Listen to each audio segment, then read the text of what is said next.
Gowan Bank, Oulton, Warwickshire. Nature Notes for 1906. By Edith E. Holden.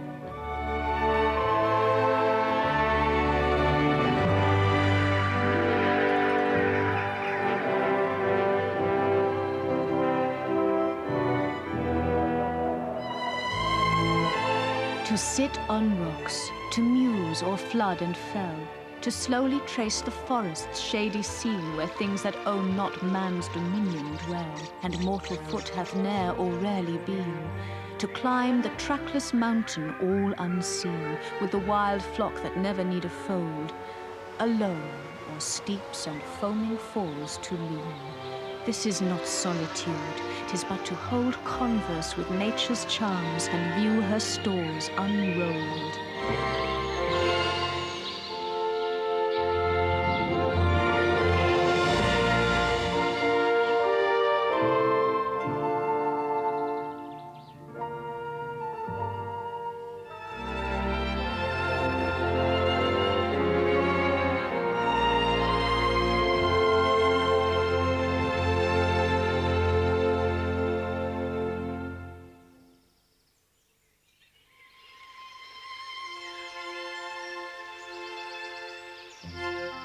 April, when daisies red and violets blue, and ladies' smocks all silver white, and cuckoo buds of yellow hue do paint the meadows with delight. April 1st, very still grey day. I went to a little spinney to see a large bush of the great round-leaved willow, which is a perfect picture just now, covered all over with great golden catkins that light up the copse like hundreds of little fairy lamps. The bees were humming all round it, busy gathering the pollen.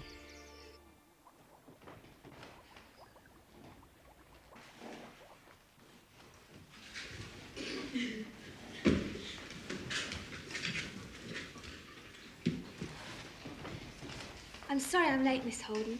I looked everywhere, but I couldn't find a water lily. In April? Well, who would expect to find a water lily in April? But they told me. They said you particularly wanted one for this morning. I got up specially early. A message from these two miscreants, I suppose. April Fool! April Fool! All right, sit down. I'm afraid you've fallen victim to one of our sillier customers, Eleanor. Still, no harm done in this case, The 1st of April has for long been appropriated to a facetious custom. To send an ignorant or unsuspecting person on a bootless errand is the great endeavour of the day. Miss Holden, someone's put the gudgeon in the tank and he's eating all the tadpoles up.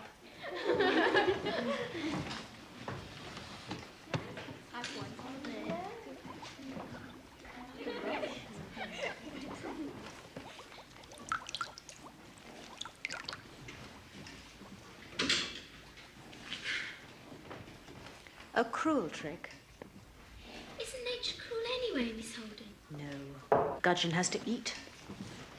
Which reminds me, the holidays begin next week. Who would be willing to take the gudgeon for me?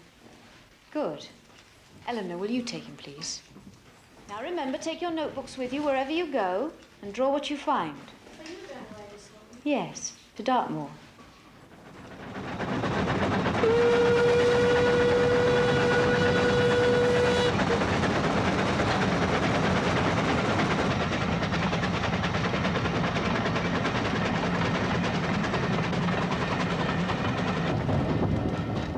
April 9th, travelled down to Stoke Bishop near Bristol.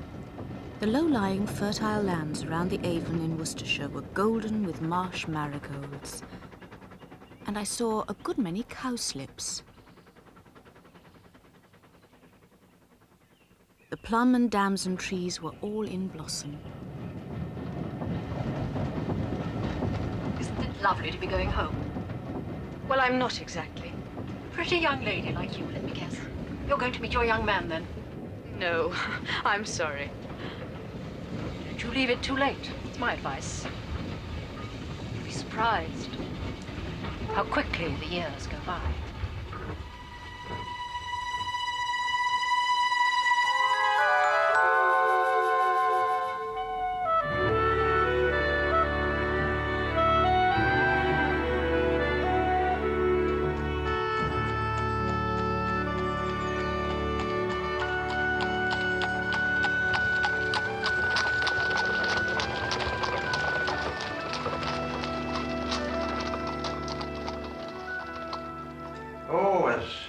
Schools go, your training was good enough.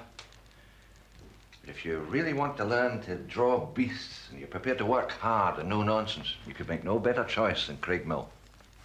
Don't be so gruff, Joseph. You'll terrify the girl. Donovan, pass Miss Holden another biscuit. There'll be 25 students at the school this year, my dear, all about your own age. So I'm sure you'll find good friends among them. We thought you'd rather stay here with us than lodge in the town, seeing you're so far from home. You're very kind. Oh, cheer up. A year's no time at all. And we'll send you back to your father and mother an artist.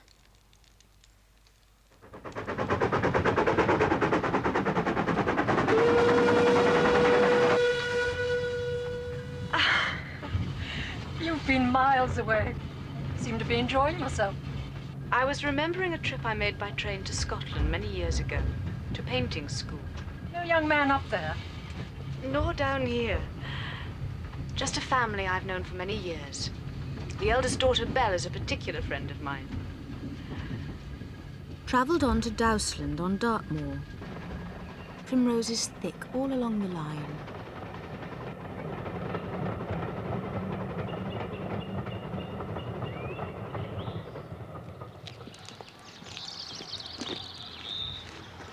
Morning. Morning.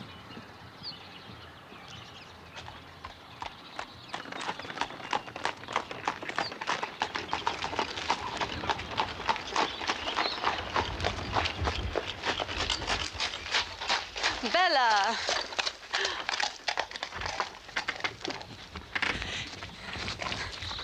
Edith, I've got so much news. I can't wait to tell you. Come on, let's get in the trap. Certainly, but not without my bags. Of course not. Could I be of assistance, ladies? Oh, yes. Thank you very much. Pleasure. Edith, Jess has just foaled. Wait and see what a picture they make together. April 11th. Glorious day. The wild strawberry, early vetch, and greater stitchwort are in blossom here. There was a young lady called Belle who looked so uncommonly well. All the maidens in vain tried to dress just the same, but they never could rival Fair Belle. There they are. Jess. Hello, Jess.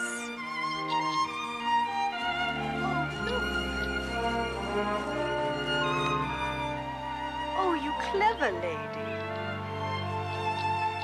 Hello. Hello, little fellow. Hello. In the afternoon, I went up onto the moor to bring home a pony and foal. Both are delightfully picturesque in their shaggy winter coats, and I hope to begin their portraits tomorrow morning.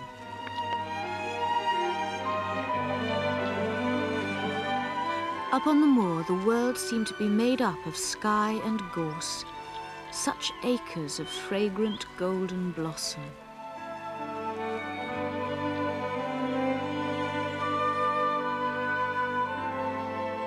April 12th. Painted the pony and colt all morning in the field. Very hot sun and cool breeze. Oh, when was I last so happy?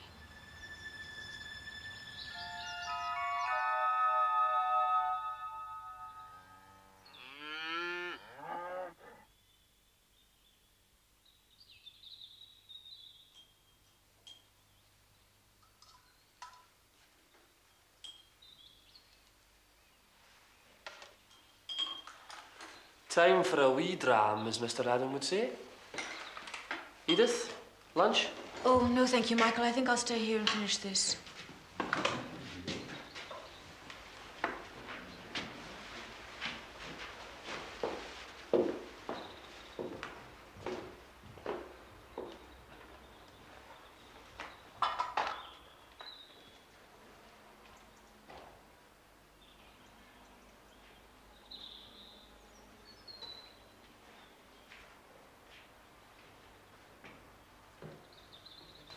Yes, you're quite right. You could do better with your eyes shut.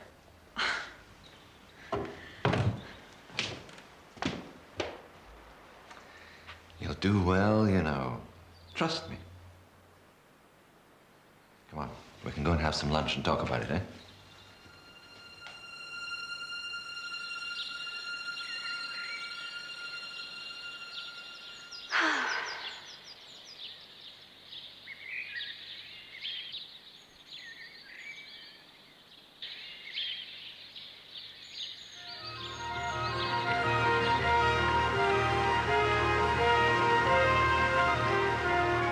April 13th, Good Friday. Went to Burrator and down into Meavy Glen. The wood sorrel and primroses were very plentiful, growing among the boulders and roots of the trees.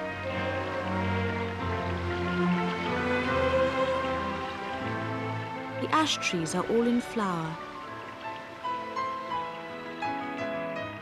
and some of the young sycamore trees are in full flower and leaf. There you are. I'm sorry I'm so late.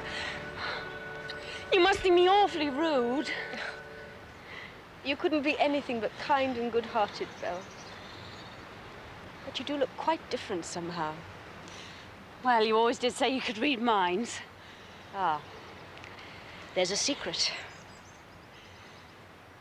Well, I expect you'll tell me when you're ready. I think you're in love. Is that it? Edith, I can't imagine you even thinking such a thing. I don't mean to pry. Just tell me when you want. What you want. Oh, look. While we were resting on the bank of a river, we saw a heron rise through the trees on the opposite slope and sail away over the wood, the pink and grey tints of his legs and plumage showing up very distinctly against the brown background of bare trees.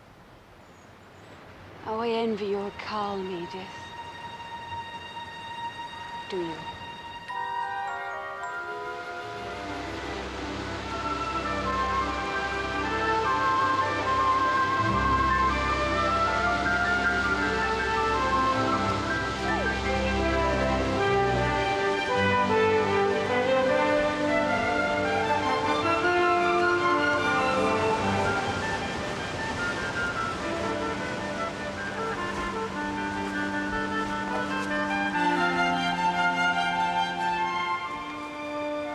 Cowslips, of all spring joys, the dearest is to drink thy breath again, freshest of flowers.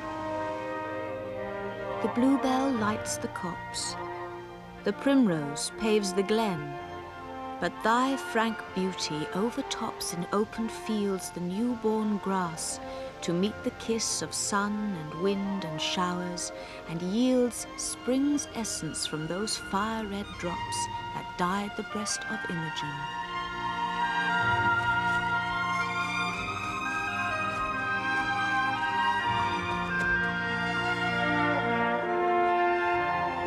Sun-freckled art thou, as the child who kneeleth down to snap thy sturdy stem, and fill with thy pure gold her snowy aproned lap, white treasury of wealth untold. Deftly she makes in bountiful profusion piled a regal ball of them, and takes for sceptre one that high doth hold his head in pride of April's sap.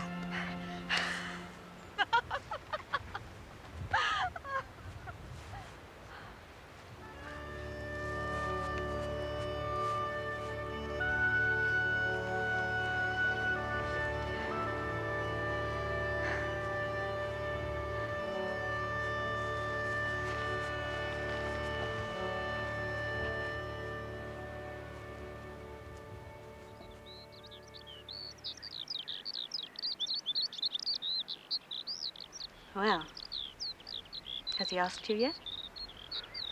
I'm trying to give him the courage. Then you know your answer. Oh, Edith, how can you bear it? Don't be cross. It doesn't seem fair when you're so lovely not to be happily in love too. Well, don't give me up. Dear Edith, I'm so glad my secret's out.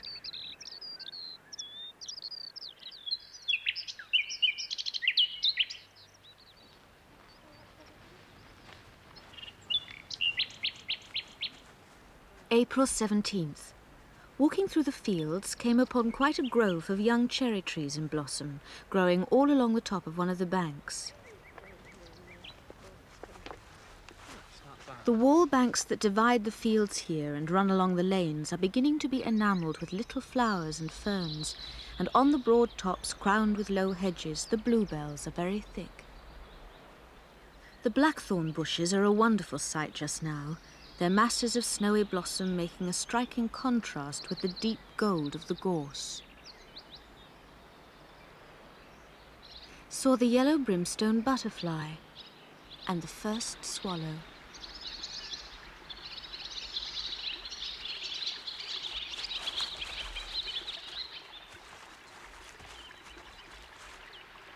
Huckworthy Bridge. This is where Robert and I first went walking together. Then I shall paint it for you as a wedding present. I'll begin right away. You to go on?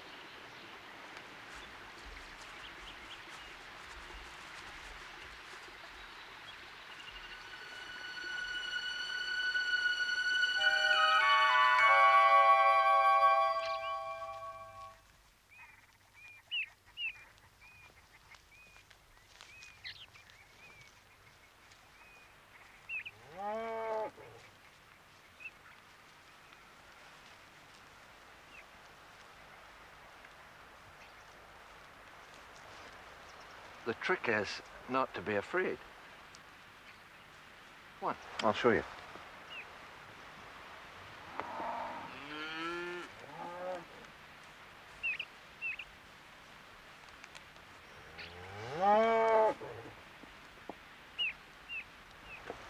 That's it.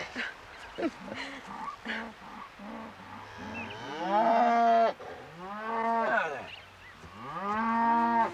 you are. You can settle down there. On you go, they won't bother about you.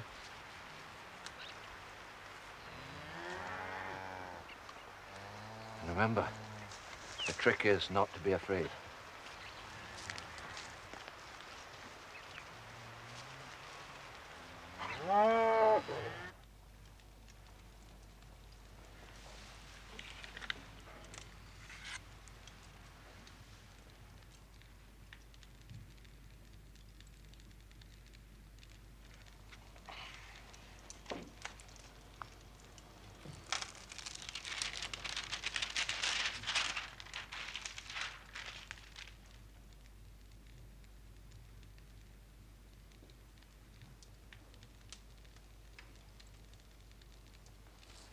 It's a beautiful book. I love everything that you do. We're attracted by the same things. Remember this, Edith. Nature is your subject. Give yourself up to her and you'll never regret it.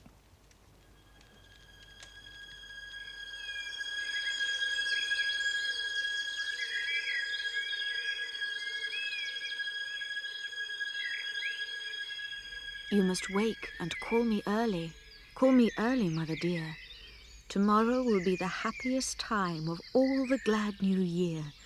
Of all the glad new year, mother, the maddest, merriest day. For I'm to be queen of the May, mother. I'm to be queen of the May.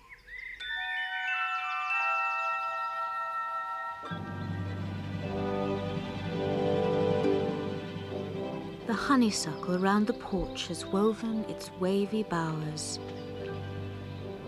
and by the meadow trenches blow the faint, sweet cuckoo flowers. And the The wild marsh marigold shines like fire in swamps and hollows grey. And I'm to be Queen of the May, Mother. I'm to be Queen of the May. All the valley, Mother, will be fresh and green and still, and the cowslip and the crowfoot are over all the hill, and the rivulet in the flowery dale will merrily glance and play, for I'm to be Queen of the May, Mother. I'm to be Queen of the May.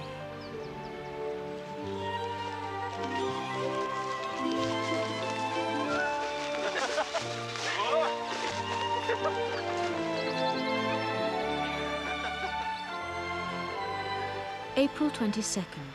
Went to Bickley Vale, a deep, narrow coombe running down out of the moor, with steep wooded slopes on either side, and deep down at the bottom the River Plym winding its way.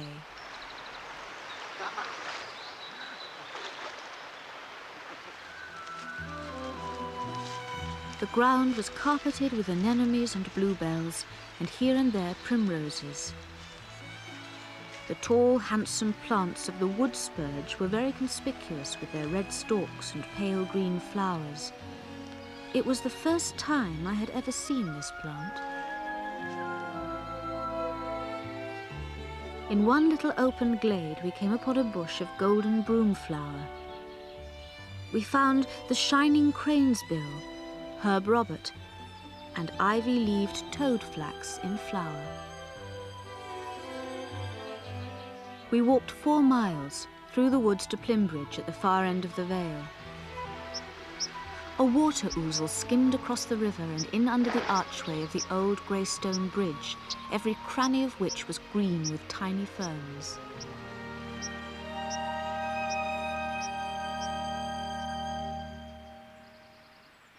April 23rd, bright and cold. Very ferocious at times. He's quite magnificent. Those markings are... Don't!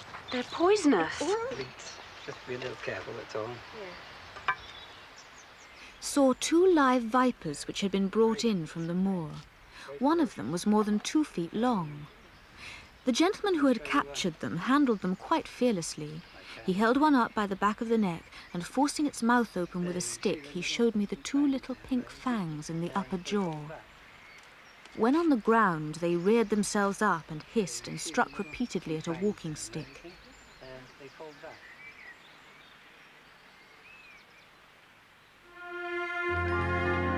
Watched the sun set behind the hills from the top of Yanadon Down.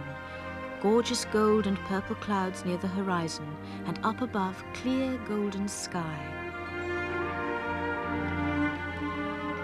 While we were watching it, a hawk suddenly sailed into the sea of gold above the setting sun and remained stationary, poised on quivering wings for quite a long time. Then it suddenly dived down into the purple shadows of the plantation just below.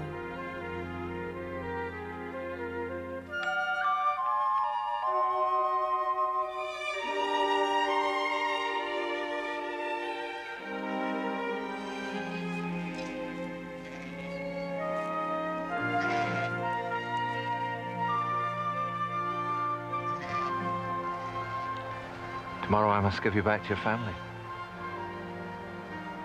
Don't forget it. I know. Come back if ever you can.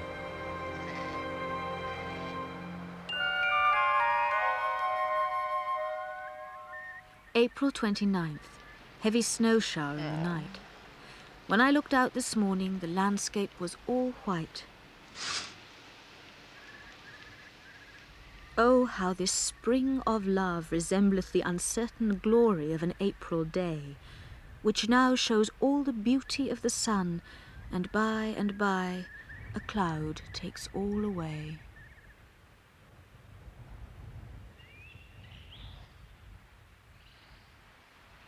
April 30th. Cold northeast wind with frequent showers, but bright intervals. The latter part of April has been very cold and stormy.